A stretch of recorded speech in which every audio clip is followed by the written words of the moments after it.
Higala kumusta o maayong adlaw.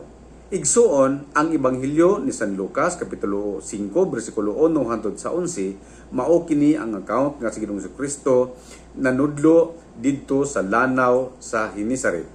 Unya tungod sa kadaghan sa mga tawo nga gusto mamati sa iyang pagpanudlo, mihangyo siya nga mosakay-sakayan ug ipatulak kini ngadto sa unahan. Di nakita nila si Pedro ug mga kauban nini nga nag-uyab sa ilahang mga pukot kay wa sila kuha sa tibok gabi.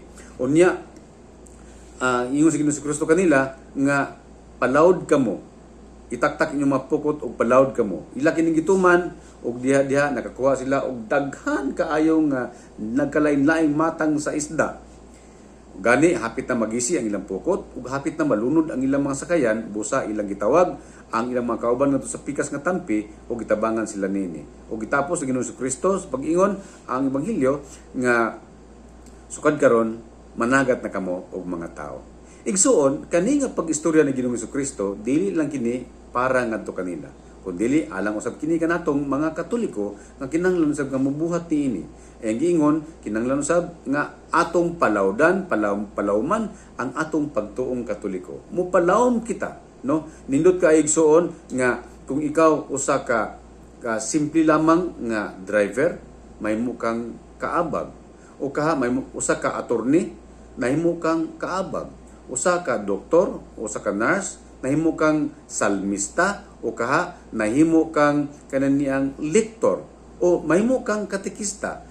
Sa ingon nga paagi igsuon, ikaw nga naningkamot pagpalawom sa imong kagalingon, nakapalawom ka pagmaayo diha sa imong pamilya, diha sa imong komunidad, diha sa simbahan sa pag-alagad kaniya. Mo na igsuon nga duc in altum, usa ka pinulungan sa Latin nga nagpasabot nga go into the deep. Palawom kamo, atong palawman ang atong pagkatao, ang atong pagtuong Katoliko. Nindot ka igsuon nga nakapalawom na ta, unya sa ingon nga paagi kini siya nahimo nga natuman nato ang giingon sa Ginoong Jesucristo nga mahimo kitang mangingisda o kaha mangingisda og mga tao, mananagat og mga tao. So aron sa ingon igsuon nga wala nay mga Katoliko nga maagni, wala nay mga Katoliko nga mobalhin pa ngadto sa laing sikta.